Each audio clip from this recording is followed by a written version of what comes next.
شقطها من الطريق، خدها وراح البيت بتاعه. طبعا كانت مراته واطفاله مش موجودين. قضى معاها الليله يا معلم وخد غرضه قليل الادب. واول ما بدات بقى ان هي ايه، يلا بقى سلام عليكم، انت عملت اللي عملته، سيبني بقى يا متوحش، انت يا متوحش. قام موقفها ومره واحده مديها واحده فوق دماغها. مش حرمك من حاجه اهو.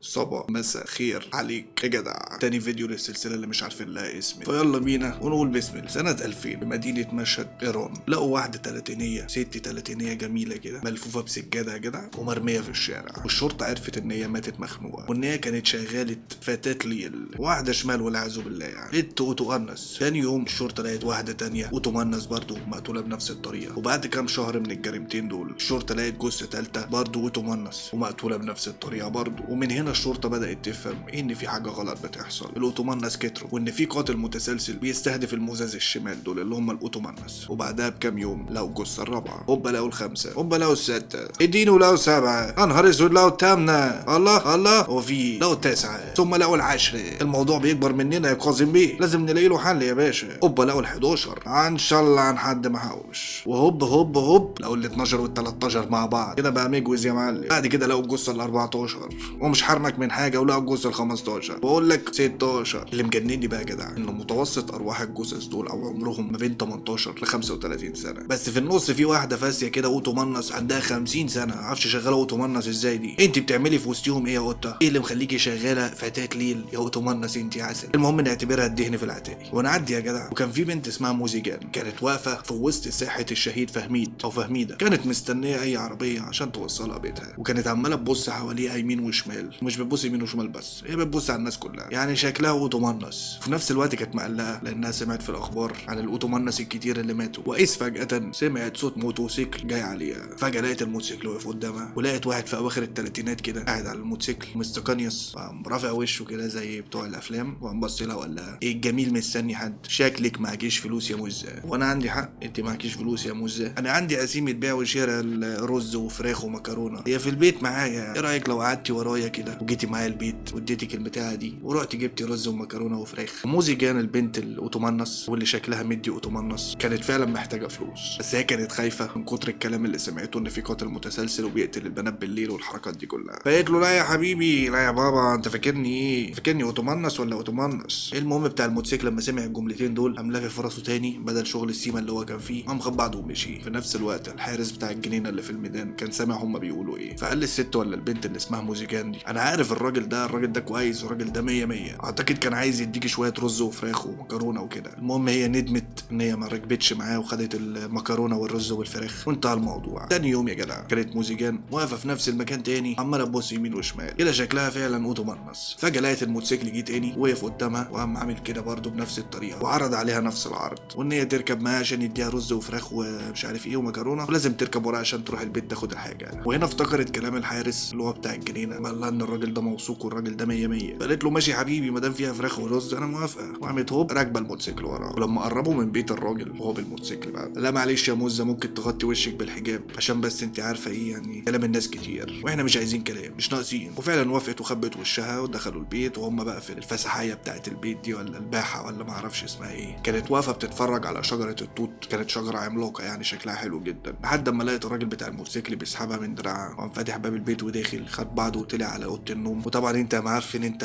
دماغك فيها حاجات قله الادب. المهم اما وصلوا الاوضه قال لا لا حجابك وفرشيه على الارض، وقال لها تحطي فيه كل الهدوم وكل الحاجات اللي في شنطتك وكل حاجه بقى هنا كده عشان لو حد جه وقفشنا وانت اوتومنس كده ما يقفشناش، تعرفي تلمي حاجتك بسرعه. سمعت الكلام وعملت اللي قال لها عليه. اول ما خلصت يا معلم لقيت سواق الموتوسيكل ده بقى في ظهرها وماسك زي سكارف كده ولا طرحه وبيلفها على رقبتها وهيبدا يخنق فيها يا معلم. البت ما كدبتش خبر وقامت لفه وقامت مدياله واحده في المنطقه الحلبقه. طبعا جميل الجمال ده وقع على الارض وقعد يتألم، وهي فتحت السرينه وبدات تصرخ، وده خلى الراجل يخاف جدا، وقام متسحب وفتح لها الباب بسرعه عشان ما تعملوش شوشره، وهي متلمه حاجتها بسرعه وفتحت الهويس يا معلم ودرجن بره البيت. فضلت تبص وراها وهي بتجري لحد ما وصلت بيتهم، ثم قفلت باب بيتهم وبدات ان هي تتخيل ان هي ماتت وان هي نجت من الموت، ولهذا هي مش هتقول للشرطه، طبعا خايفه من العقاب لان هي اوتومنس وراحت بيت الراجل، وفي نفس الوقت خايفه لحسن الراجل يعمل فيها حاجه. بس مين الراجل ده بقى؟ الراجل ده اسمه سعيد هنائي. سعيد هنائي اتولد في مدينه مشهد بإيران يوم 16 ابريل سنه 1962. كان في عيله متوسطه الحال، عنده 6 اخوات، وامه كانت شغاله خياطه، ووالدته ربته على عدم الاختلاط بالبنات نهائي، او حتى ان هو يقرب من مكان يكون فيه بنات. وبالنسبه لعلاقه سعيد مع والدته فكانت علاقه زي الزفت، والسبب في ان العلاقه تبقى زي الزفت كانت الام نفسها هي اللي كانت وحشه مع سعيد يعني. بس وهو عنده 16 سنه حصل له نزيف حاد من مناخيره، وبعدها بقى مريض لفتره طويله، والموضوع ده خلى امه تتنازل وتروح ان هي توديه للدكتور. والدكتور اما كشف عليه قال لها ان هو عنده حاجه اسمها جنون دوري، ولازم ياخد برشام كده او اقراص اسمها الليثيوم، ولازم ياخدها باستمرار. ولما بقى شاب اكبر شويه كان شغال عامل بناء، وفي نفس الوقت كان شغال سواق لعربيه اسعاف، بس عربيه الاسعاف دي كان بيساعد بيها في نقل الجثث من العراق لطهران ايام الحرب العراقيه الايرانيه يعني. ولما رجع مدينته تاني رجع ان هو يشتغل عامل بناء تاني، وسعيد اتجوز وخلف 3 اطفال كمان. وفي الفتره دي كان بيعمل مشاكل زياده عن اللزوم، حسوا ان هو بقى عدواني زياده عن اللزوم. حلوه عدواني دي، بقى عدواني زياده عن اللزوم، والمشاكل النفسيه اللي عنده بدات تظهر بقى. وهو اصلا في شبابه دخل مستشفى الامراض العقليه مرتين، وفي كل مره يقعد فتره قصيره في المستشفى وبعد كده يهرب، رغم ان هو كان متسجل في سجلات المستشفى ان هو راجل معادي للمجتمع وان هو يشكل خطر في العيشه الطبيعيه. بس هم غضوا النظر عن كده، وهو ما التزمش بدوره في العلاج الموصوف له، فحالته زادت لدرجه ان بقت في موجه قتل بقى هتحصل. لحد اما في يوم من الايام كان قاعد في بيته مرتاح لابس البوكسر وقاعد تاني جسمه كده، وكان ناقصه الشيشه ويبقى معلم، لقى مراته داخله البيت مش قادره تاخد نفسها ومهروله كده، ووشها كان عليه زي خدوش بسيطه كده. قال لها يا وليه فيها وليه مالك يا وليه، مين اللي مضايقك؟ فقالت له ان هي كانت راكبه عربيه اجره او تاكسي يعني، وان السواق فضل يبص لها من المرايه كده ويحدق فيها شويه، ومره واحده السواق قام موقف العربيه وعرض عليها عرض من الاوتومنس. افتكرها كده يعني، هو افتكر مراته ليها اوتومنس، ولما رفضت وقامت عامله كده حاول ان هو يعتدي عليها بقى، وطبعا هي مش هتسكت زي اي حد محترم، قامت متخانقه معاه وبدات تضرب هي كمان، لحد اما مدياله رجل اللي هي رجل سبارتا دي، قامت مطيراه بره التاكسي وقامت واخده بعضها ودرجن برضه ورجعت البيت. لما سعيد سمع القصه ودانه احمرت وطلعت شويه شرار كده، عينيه فرقعت، مناخيره طولت، طلع له قرنين، وبقى عامل زي الشيطان، وقام ماسك ايد مراته وقام واخدها وقام طالع على موقف التكاسي. كانت نيته ان هو عايز ينتقم، طبعا راح انت هو فين مين فين امتى ازاي، طبعا مش هيلاقي السواق ده طبيعي يعني. اخر ما زهق ومش عارف يلاقيه وهو متعصب خد بعضه وقام طلع على اسم الشرطه وقدم بلاغ، بس مراته ما عرفتش ان هي تقول ملامح الراجل كويس او مش فاكراها كويس. وطبعا رجاله الشرطه في وسط المصايب اللي بتحصل كتير حواليهم اتعاملوا مع الشكوى بتاعت سعيد باهمال شويه، وطبعا سعيد اتعصب شويه لان الشرطه كمان منفضه له. طبعا انت فاكر الموضوع خلص على كده، بس هو الموضوع بيبدا بقى، وسعيد بدا يقلب الموضوع في راسه ازاي هينتقم وياخد حقه. في الاول فكر ان هو يقتل كل سواقين التكاسي، يلا بقى هي موجه، بس في نفس الوقت ازاي هم برضه رجاله وفيهم صحه يعني مش هيقدر عليهم دول، فالطبيعي ان هو هيتعرض للخطر وممكن يجرى له حاجه. عشان كده فكر في شيء تاني خالص، الا وهو يا جدع ان يدور على الاوتومنس ويدبح فيهم ويقتل فيهم بقى. يلا بقى مش هم السبب، انا هفشخ ابوهم كلهم. هو كان مقتنع ان وجودهم هو اللي خلى السواق يفتكر مراته اوتومنس بقى، ولو هم مش موجودين نهائي الطبيعي ان مش هيحصل كده تاني لاي واحده محترمه. وحط عينيه على الضحيه الاولى. الضحيه الاولى كان اسمها افسانه كريم بور. سعيد شقطها من الطريق، خدها وراح البيت بتاعه، طبعا كانت مراته واطفاله مش موجودين، قضى معاها الليله يا معلم وخد غرضه قليل الادب. واول ما بدات بقى ان هي ايه يلا بقى سلام عليكم انت عملت اللي عملته سيبني بقى يا متوحش انت يا متوحش، قام موقفها ومره واحده مديها واحده فوق دماغها. الوليه وقعت على الارض دغدغه خلاص، حط ركبته الشمال على كده وقام ضاغط على رقبتها على قد ما يقدر، وبعد كده قام جايب الحجاب بتاعها ولفه على رقبتها وقام هوق لحد اما عينيها باظت كده شكرا، وقام واخد الجثه ورجع على جنينه البيت بتاعه وقام راميها في الارض وبدا ان هو يحفر. بس وهو بيحفر تراجع عن الموضوع وقال لها اللي انت هتعمله ده هتدفنها في بيتكم، انت عبيط يا سعيد ولا ايه؟ وقرر ان هو يلف الجثه في سجاده قديمه وياخدها على الموتوسيكل بره المدينه ويرمي. المهم ان هو يرميها بعيد عن بيته. ومن اليوم ده يا جدع بقت هوايه سعيد هنائي ان هو يصطاد الاوتومنس او الموميسات او الزواني او قليلات الادب او المزز الشمال او المزز اللي مش تمام او فتاه الليل او الباغيات ويقتل فيه. بقت هوايه مفضله عنده. وكان جنب كده بيسرق كل حاجه منهم بعد ما يعمل علاقه جنسيه معاهم اصلا بقى، يعمل التربنتح نقتل اوتومانس وشكرا. لحد اما في 10 اغسطس يعني بعد 3 ايام بالظبط من اللي عمل، لقوا جثه ست تحت شجره طماطم ما بين منطقه عرب ومنطقه مشهد او مدينه مشهد. ومع مرور الوقت الجثث بدات تزيد وتظهر، وسعيد كان بيتابع الاخبار وبيتابع الموضوع باهتمام قوي، لحد اما الصحف كمان لقبته بالقاتل العنكبوت. وكان برضه في صحف بتكتب ان النسوان دي او الستات دي عندهم سابق اوتومانس. فبسبب الصحف ان هي كتبت كده الناس بقت اقل تعاطف مع الناس اللي بيموتوا، واحده شمال ماتت عادي. على الجانب الاخر سعيد كان غروره بيزيد وبيحس ان هو بيعمل حاجه صح، حس ان اللي هو بيعمله ده شيء اخلاقي اصلا ومش شيء عيب ان هو يعمله. ووصل بيه الهبل، وصل بيه بقى القبح بتاعته ان هو كان بيروح عشان يساعد الشرطه كفاعل خير يعني في ان هو يشيل الجثث بتاعت النسوان اللي هو قتلهم اصلا وينقلهم معاهم. يعني تخيل بقى. وفي يوم من الايام بعد ما دفن الضحيه ال11 كان بيتمشى في شوارع المدينه بتاعت مشهد، المطر زاد ووشه غرق ميه. وبرغم ان المطر دايما بيبقى شيء مفيد يعني او شيء بيدل على الخير، حس ان المطر ده مباركه ان هو بيعمل شيء صح، وان هو كده بيخلي الشوارع نظيفه من غير اي اوتومانس، من غير اي قله ادب. وبعد اليوم ده زود 5 ضحايا كمان. يلا في نفس الوقت ده كانت الشرطه بتقبض على اي واحده اوتومانس بيقابلوها بعد نص الليل في الشارع. وموزيجان اللي احنا اتكلمنا عنها في اول الفيديو كانت واحده من اللي اتمسكوا، اللي هي اديته واحده اوتومانس وصرخت فهو خاف فتح لها الباب هي جريت، دي اتمسكت. ولما مسكوها كانت هي سكرانه اصلا، شاربه لما خرمانه عميانه. واول ما راحت اسم الشرطه بدات ان هي تهلل بقى، وانتوا بتتقعدوا مش عارف ايه، وانتوا بتيجوا على النسوان الغلابه، ما تمسكوا المجرم اللي عمال يقتل في الناس. ايوه